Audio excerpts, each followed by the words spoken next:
со вас нормално се наметнува темата околу сферата на надворешната политика, која што и интеграциите, нели, кои што во овој дел досега се најаѓаат под знак прашање заради блокада од страна на една земја членка. Каде е тука улогата на председателот? Па морам да кажам дека без разлика на спорот за името, во последните повеќе години нашата надворешна политика се стабилизира.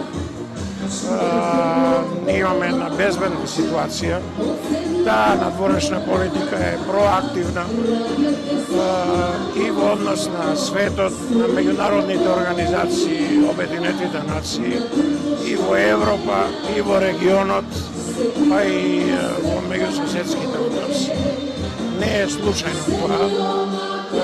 И председателот Иванов и владата досега водеше една проактивна политика, една политика на отвореност кон сите и мислам дека даде битни резултати тоа. Ние отворивме многу нови пријателства и партнерства, бевме европски определени. Спорот за името се разбира не блокира до некаде тука, меѓутоа реформските процеси во однос на Европската унија и НАТО продолжија, даваат резултати. Ние имаме голема подршка во Европската унија меѓу најмногу членки на унијата. Во однос на Европа и на регионот морам да кажам дека многу успешно председававме со Советот на Европа, бевме многу активни во ОПСЕ, станавме членка на Советот за човекови права на Обединетите нации, председававме со процесот на соработка во Југоисточна Европа и тоа се даде едни резултати во смисла на прво на довербата во Македонија, второ во нашата представа во светот и Европа и мислам дека дадовме голем придонес за регионалната соработка, посебно со нашите соседи. Да истакнам дека председателот Иванов, односно сега председателскиот кандидат Иванов, беше во таа политика исклучително активен. Во неговиот отчет се вели дека имал повеќе од 300-400 меѓународни средби, контакти, учества на светски меѓународни конференции, не научни само, кои вистина политички конференции, и тоа не можеше да не остави трага на нашата, јас би рекол, зајакната надворешна политичка позиција и на нашата политика. И јас сум сигурен дека и во наредниот период таа линија на проактивна, отворена политика е европски определена, меѓутоа отворена кон сите, дека ќе продолжи. Тоа е апсолутно битно за позицијата на државата. Нема никаква основа да се предпостави дека нешто ќе се промени од оваа линија која сега ја имаме. Сино, во раките кои што ги упатува од митинзите председателот Иванов во ова негово обраќање, во барањето доверба, посочува Македонија во Европа, Европа во Македонија. Да, тоа е една од битните пораки на председател. Тоа значи дека ние ја очекуваме Унијата и Европа во Македонија, како што и ние се трудиме да се насочиме на брз влез во Европската Унија. И таа порака, мислам, многу значи, исто како што значи и пораката отворени кон сите. Значи, Европската Унија и Европа не е наша судбина, е една определба, меѓутоа ние сакаме соработка на што поширок план.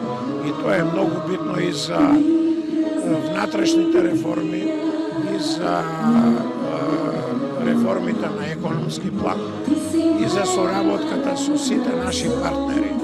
Бидејќи нашите партнери се не само од Унијата, тоа се Соединетите држави, Руската федерација, Азијските земји, Народна република Кина, арапските земји и многу други. И јас сум сигурен дека таа линија на отвореност ќе продолжи и понатаму.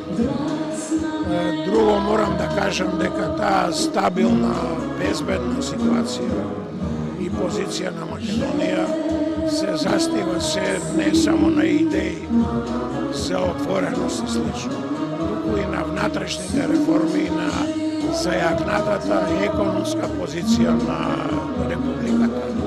А овие неколку години изминати знатно сме работеле на реформите. Председателот Иванов беше многу активен.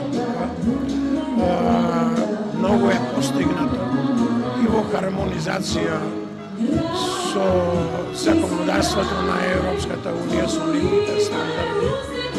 Имаме големи достигнувања тука. Впрочем, пресудата на Меѓународниот трибунал во Хаг докажа дека ние сме во право со нашите принципи на градењето на односи и со нашиот јужен сосед и со другите наши соседи. Мене ми е жал што се уште не сме ги капитализирале сите последици од таа пресуда во Хаг. Меѓутоа, таа пресуда ја докажува нашата принципиелност во односите со нашиот јужен сосед, па и другите соседи. Би требало да ги инсистираме и понатаму, а тоа председателот го прави, на материализација на пресудата од Меѓународниот трибунал во Хаг. И фативме деловите кои што се однесуваат на надворешните активности, на надворешната политика на евроатлантските интеграции. Но председателот улогата во внатрешната политика ја има најмногу во одбраната.